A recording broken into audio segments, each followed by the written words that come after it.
Hey guys, welcome back to another video on Collective IQ. And today I'm just going to be doing a quick voiceover, and there's not going to be really anything too interesting on the screen. So if you guys are watching this on a second monitor or in the car, feel free to have this in the background without video, because only thing on the screen is going to be some background gameplay and a list of pros and cons that I'm going to be talking about. So today I'm going to be telling you guys why I think ZZZ or Zenless Zone Zero in 1.0 is, well, trash is what the thumbnail is going to say, which is kind of clickbait, but it's mid. Yeah. So first we're going to go ahead and talk about all of the pros of this game, right? Because I'm not going to sit here and single-handedly bash the game, because we all know that however a multi-billion-dollar company is going to make a game with some pros in it. So the first pro is good graphics, right? So Zenless Zone Zero has one of the best graphics I've ever seen in a gacha game in my life. So However, it has really revolutionized the gacha gaming industry with its amazing smooth graphics, very lifelike character face animations, and just overall really great NPC design. I would say when Wuthering Waves came out like a few months before, I was very surprised by like how unique and well designed the NPCs were, and Hoyoverse decided to say, hey, we're gonna fight back, we're gonna make a game with just as great NPCs. Lastly, the cutscenes are absolutely amazing. The combat and all of the camera angles just great. Graphics department and the cutscene department just did a really great job. The lighting is also really good throughout the entire game. There's no areas where it's like randomly dark, like Genshin Impact when that shit first came out, right? And no areas where you can glitch through the wall that I've normally noticed. I'm sure there are some areas, but just by playing the game, I haven't glitched through the ground or anything. So great job on that. Next thing we're going to talk about in a pro is great voice acting. So, as you guys know, Hoyoverse always has had amazing voice acting for at least its Chinese VAs, right? Their Chinese VAs has always been great. Recently, with Genshin Impact, Honkai Star Rail, I've seen some great Korean and Japanese voice actors hop on the scene. But even those two had a subpar English voice acting. Even for Wuthering Waves, those guys also had some pretty mid English voice acting for some of the characters. But Zenless Zone Zero, amazing voice actors all around for English, and yeah, gotta love that they're really stepping it up for this game. Alright, so the third point that we're going to be talking about for pro is classic Hoyoverse W music, right? So Hoyoverse is generally known for holding concerts just because of like how great and just music all around for its video games are, and Zenless Zone Zero is no exception. Although I'd say it's like one tier under Genshin. I'd say it's about the same tier as Honkai Star Rail in the fact that it's great music. Don't get me wrong, it's like a solid 8 out of 10. But you can't beat Genshin music. So now what you guys have all been waiting for when you click this video, the cons. So the first big con that we can immediately notice just by opening up the Play Store, right? The performance. Absolutely horrible performance. I've never seen, well, I have seen, right, like Cyberpunk, but I've never seen a gacha game with worse performance in my entire life. So, for reference, I have a RTX 2070 Super and 32 gigabytes of RAM, and somehow this game lags on my computer. So, but that's not a big deal. You can turn that in the settings. But the big issue that I've seen are mobile players, right? So generally, I've just been looking through this Play Store, looking through all the reviews, and a lot of people compliment the game for its graphics, its voice acting, its gameplay even, right? But they're all saying, we can't play the game. It keeps crashing. Please help. Right? So before this, I had a Samsung Galaxy S20, right? So that phone came out about 3 years ago with about 8 gigabytes of RAM and a decently good processor. So on release, I'm sure it was like $500. That phone could not run Zenless Zone Zero at the lowest settings, right? I tried to play the game. It was so laggy. I was getting like 10 frames per second. It was just not a very enjoyable experience. If you have such great graphics, you should let everyone utilize it. At least make lower and lower settings for some people, because of course you can always make the argument, oh, it's a money issue, you should have read the minimum specs. But if your game is not accessible and people are complaining about it, I feel like it would just be in your best interest to make some lower settings so that everyone can enjoy your game and you get as much money as possible. So while I'm not gonna go ahead and say this is an absolute con, it is definitely a con in the fact that they're losing players. And anything that's losing you players, like a decent amount of players, should, you know, be labeled as a con. So the first issue I'm gonna say is performance. So by the way, I did get a new phone to play Zenless Windsor, not specifically to, but like just because it's been 3 years. So I did get the new Samsung phone, right, with 12 gigabytes of RAM, you know, 256 gigabytes of storage, right, and the absolute newest processor. So while I can run the game now at a smooth frame rate, it uses my battery so quickly that I'll like have it charged up to 100%. I'll be playing the game. I check back 30 minutes later, like 30 minutes after playing the game, and I'll have lost like half of my battery, maybe even like 60% of my battery.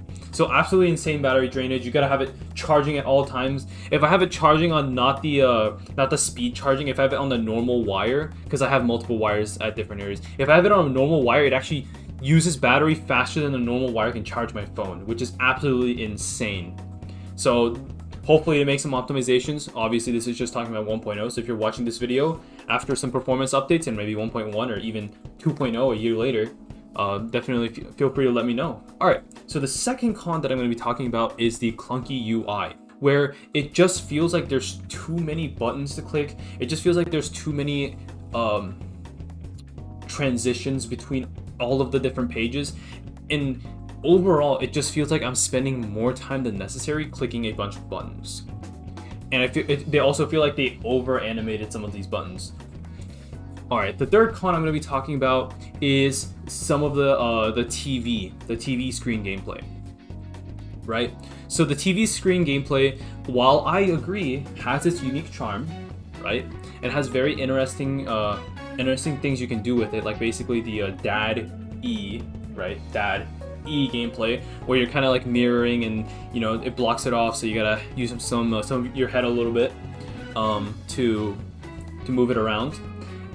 So I'm not gonna complain about the gameplay itself. I'm also complaining about the clunky animations in the TV screen. So I know there is a 2x speed button, but even then, it just feels like there's way too many cutscenes. So like when you can't really do anything. So first, when you first start your TV, right, it like shows you like a cutscene of like all of the map, and then it like zooms out. That takes like unironically 5 seconds. Every mission takes extra 5 seconds. I have to sit there and watch that, and that happens quite a lot of times. And then you have the whenever you run into an enemy, whenever you get into a new slot, you have like a whole animation that happens, and then you have to just sit there and watch for a few seconds as your TV flickers. And when that compounds, right, you're spending like 5 minutes a day. Well, that might be a little bit of exaggeration, but maybe you're spending a few minutes a day just seeing those animations. And I think that they could really add some settings to remove all of those animations, or at least just make simplified versions of them so that people don't feel, because obviously it looks awesome when you're first doing it, but as the game gets older and older, people are just going to get sick and tired of seeing the same animation over and over again, right? That's why most people say visuals are the least important part of a video game. It's just because visuals are the thing, the factor that gets old the quickest. So I'd say that's another con into the gameplay. Yeah. Okay, so the fourth con I'm going to be talking about is the skip button, right? So I'm not going to sit here and say that I'm going to be very privileged and complaining about the skip button, because Lord behold, this is one of the first, I think, if not the first, gacha game that Hoyoverse has released with the skip button, right? Before this, in Honkai Star Rail and Genshin, there was a skip button, but you would have had to play it through once and then you come back. If you like disconnect in the middle, they let you skip to the part that you disconnected from. That's like a skip. That's as much as a skip button there's been in the previous games. But this game has an unironic skip button where you can skip through some of the specific cutscenes where they have the headshots of the characters and they're kind of holding a conversation. My only small quip about the skip button, I'm not being privileged. Even having a skip button, I'm pretty satisfied. It's the fact that the skip button doesn't actually skip through what I'm wanting to skip, which is pretty much like if I've already done a story, right, and then I leave, like if I get disconnected or if I'm like busy, I come back, right, and I still have to talk to the person face to face and like click through the dialogue and then like do responses, you know what I'm talking about? And then you get into the headshot scene, and then you can skip that. So I was just hoping that, you know, horrorverse can actually skip through. I'm not saying we should skip through like the animated cutscenes because they spent a lot of money on those, but I'm saying skip through like the little conversation we have before we get into that type of cutscene. So let's get like a true skip button. So when they do, if they do add this in the future, you know, I'll be hyped. But for right now, 1.0, this is kind of how the case is in Zenless Zone Zero. Definitely could use a lot of improvement. You know, I'm gonna be rating this game probably like a 4 out of 10, 5 out of 10. Nothing more than a 5 out of 10 at best, though. So moving on to the next issue is I think that their combat doesn't actually the next issue is the low skill expression in combat specifically, and I think that this game actually has such minimal skill expression once you get into combat. So I'm not complaining about, oh, you have to like build your character right, aka just look up a YouTube video, or you have to have a good team, aka just look up a good YouTube video. You know what I'm talking about? We're talking about once you get into the combat, right? Once you get into the combat, the boss is there. He has a red flicker you can dodge. He has a yellow flicker you can, you know, just swap your character, and that immediately. So genuinely, the biggest issue I have is first. Well, the biggest, absolute biggest issue is the fact that the iframes on the dodges and the swaps are just so plentiful. It's absolutely crazy. Because the games I've played so far, you have Monster Hunter where you genuinely have like 4 to 9 iframes, right? Like absolutely minimal iframes where you have like a 1/10 of a second to a 1/5 of a second iframes. Then you go to Dark Souls where you feel where the game is objectively harder than Monster Hunter in the regard of bosses. Right, but you get more iframes, so you know dodges are a little easier specifically. So the dodges there are like a 1/3 of a second, if I remember correctly, or maybe a little less. But in this game, the dodges I think are unironically like a second, because it's so easy to dodge. I genuinely do not think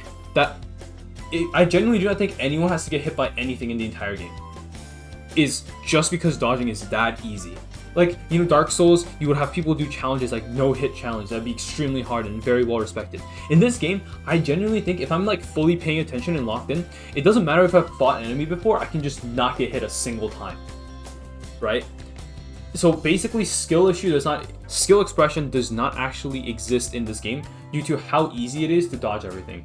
So how I think they can improve this, right? Because obviously, this is a gacha game, right? The red and yellow flickers, they're to allow people to not get too frustrated with the game. It's not Dark Souls. They're trying to make money. They want a satisfying game, right? How I think they can improve this, right? They can keep the iframes, maybe lower them like down a tiny bit, like maybe lower them to like 80% of the iframes that they have now. But the biggest issue is that they need a longer cooldowns on dodges. Dodges need to have a longer cooldowns so that people have to treat them like a precious resource.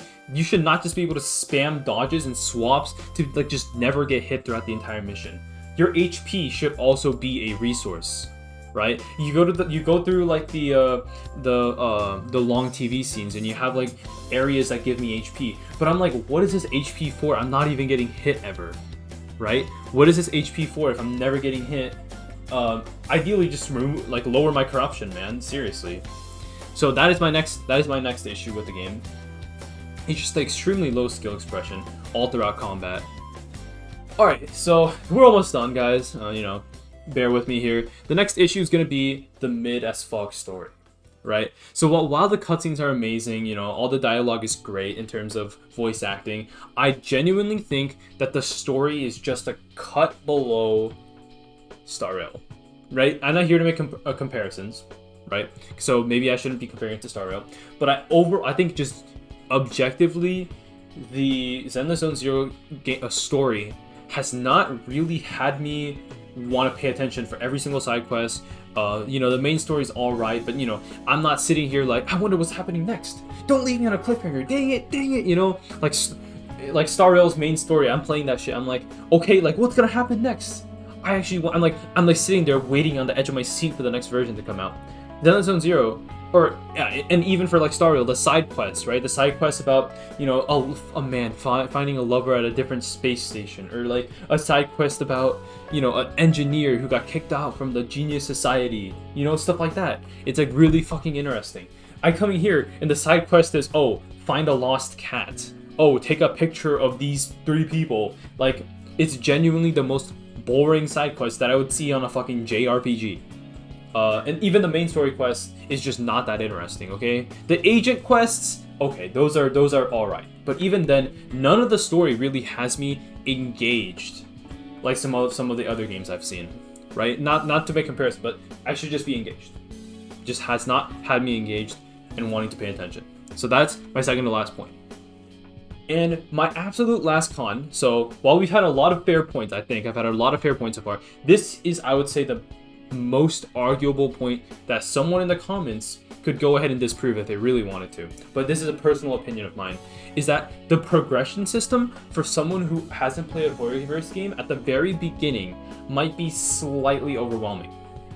Okay, so while you play through this Zenless Zone Zero, right, you get a bunch of new types of missions to fight. So when you get to first mission, it's like, oh, you know, you got some character XP, you got some, you know, skill level up material. But then as you play through the game, you quickly, and very quickly, I must add, get many different game modes to play again and again. And you just don't, and the people who haven't played a Horrorverse game just wouldn't understand where they should have their priorities lie, what resource they should prioritize, what resources are scarce, what resources are abundant, you know, how much they need. It's just they don't have a good gauge on how to approach the game in terms of a resource management standpoint. So it might feel a bit overwhelming for non-Horrorverse game players for about the first like 25 levels, I would say. So that's my last point. Obviously, you could argue like, oh, they give a tutorial, oh, you can have your own interpretation. So feel free to leave a comment down below if you don't agree with me, and I'll respond. And, you know, either be like, oh, you know, that's a good point, man, maybe I'm capping, or nah, you're capping, bro. All right, thank you so much for watching my video on why Zenless Zone Zero is trash.